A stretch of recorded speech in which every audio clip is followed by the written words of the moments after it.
వినవించుకోవడానికి వస్తే ఆ కనీసం అపాయింట్మెంట్ ఇవ్వాల. తిరిగి అతను ఇతని ప్రోగ్రామ్ ఎక్కడ ఉంటే అక్కడికి వెళ్ళేవాడు. ఎక్కడ ప్రోగ్రామ్ ఉంటే అక్కడికి వెళ్ళి కలవాలని చెప్పిన ప్రయత్నం చేస్తే చివరికి పోలీస్ కేసు పెట్టారు రైతు మీద.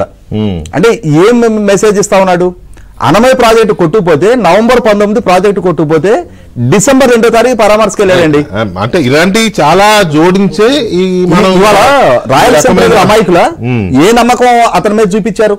ఇవాళ ఇతను నమ్మక ద్రోహం చేశాడు. ఇవాళ ఇండస్ట్రియలైజేషన్ పరంగా చిత్తూరు జిల్లాకి పరిమితమైన అమర్రాజా ఇండస్ట్రీ ఇవాళ తెలంగాణకు వచ్చి 9,500 కోట్లు ఇక్కడ పెట్టుబడి పెట్టింది అని అంటే 4,500 డైరెక్ట్ ఎంప్లాయ్మెంట్ చిత్తూరు జిల్లా ప్రజలు కోల్పోయారు అని అంటే ఎన్టీ రామారావు గారి పిలుపు మేరకు గల్లా రామచంద్ర నాయుడు గారు అమెరికా నుంచి వచ్చి తన సొంత ప్రాంతం కరకంబాడి అని చెప్పని రూరల్ ఏరియాలో అక్కడ పెట్టి 19,000 మందికి డైరెక్ట్ ఎంప్లాయ్మెంట్ 50,000 మందికి ఇండైరెక్ట్ ఎంప్లాయ్మెంట్ ఇచ్చే ఇండస్ట్రీని పొల్యూషన్ కంట్రోల్ బోర్డు చేత మూసేయడానికి ప్రయత్నం చేశాడు. కడప జిల్లాలో జవారీ సిమెంట్ మూసేయించడానికి ప్రయత్నం చేశాడు. ఇలా భారతీయ సిమెంట్ మాత్రం నడవాలి. కడప జిల్లాలో వేరే ఇండస్ట్రీలు ఉండడానికి వీల్లేదు. అంటే ఆ ఇండస్ట్రీలు మూత పెడితే నష్టపోయేది ఎవరు? ఇదంతా రాయలసీమ ప్రజలు అర్థం చేసుకోవట్లేదా? కియా ప్లాంట్కి వెళ్ళి అక్కడ గోరంట్ల మాధవ్ తీసుకుని వెళ్ళి అతని సమక్షంలో కియా యాజమాన్యాన్ని గోరంట్ల మాధవ్ బెదిరిస్తుంటే సీఎంగా అతను అడ్డుకోవాల్సిన బాధ్యత తన మీద లేదు. ఇవాళ కియాకి సంబంధించి యాన్సిలరీ యూనిట్లు రాలేదు. ఎలక్ట్రికల్ వెహికల్ ఎక్స్పాన్షన్ యూనిట్ 600 ఎకరాలు చంద్రబాబు నాయుడు గారు భూమి ఇచ్చాడు. ఆ ప్లాంట్ వీటితో పాటు కర్నూలులో న్యాయ రాజధాని చెప్పి చేసిన మోసం కూడా అక్కడ ప్రజల్ని చాలా తీవ్రంగా న్యాయ రాజధాని కర్నూలు జిల్లాకి ఇస్తున్నానని చెప్పి సుప్రీంకోర్టులోనేమో అడ్వకేట్ చేత మాకు అటువంటి హైకోర్టు తరలించే ఆలోచన లేదని చెప్పి జ్యుడిషియల్ అకాడమీ కాజా దగ్గర ఏర్పాటు చేశాడు. నువ్వు కర్నూలులో న్యాయ రాజధాని అని చెప్పి జ్యుడిషియల్ అకాడమీ కాజా దగ్గర ఎందుకు ఏర్పాటు చేశావు?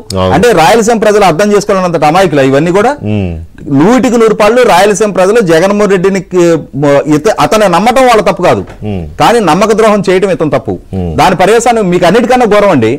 చంద్రబాబు నాయుడు గారి ప్రభుత్వ హయాంలో 15 లక్షల ఎకరాలకు అక్కడ 90% సబ్సిడీతో డ్రిప్ పరికరాలు ఇస్తే ఇతని హయాంలో 4 ఏళ్ళు ఆ పథకాన్ని చాలా ఉంటాయి అనుకోండి.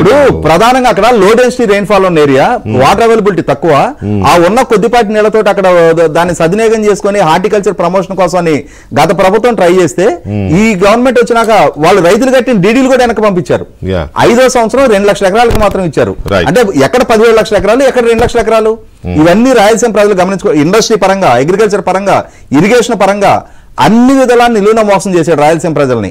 ఖచ్చితంగా రాయలసీమ ప్రజల ఆక్రోశం ఇవాళ ఆ రకంగా నెల్లూరు, ఒంగోలు, గుంటూరు, కృష్ణా, ఉభయ గోదావరి జిల్లాలో స్వీప్ ఇప్పుడే బ్రేకింగ్ మనకి.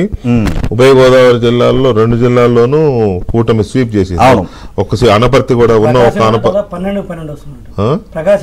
అదే అంటున్నా, ఉభయ గోదావరి జిల్లాలో అనపర్తి ఒకటి వస్తుంది అనుకుంటే అనపర్తి కూడా అది ఆధిక్యంలోకి వచ్చేసింది కూటమి. సో అక్కడ రాజమండ్రి పార్లమెంట్ అభ్యర్థి పురంధరేశ్వర్ గారు లీడ్లో ఉన్నారు. ఒకసారి యామిని గారితో మాట్లాడదాం. యామిని గారు గుడ్ ఆఫ్టర్నూన్. గుడ్ ఆఫ్టర్నూన్ అండి. యామిని గారు, ఎలా ఉంది మీ పార్టీ రియాక్షన్ ఏంటి కూటమి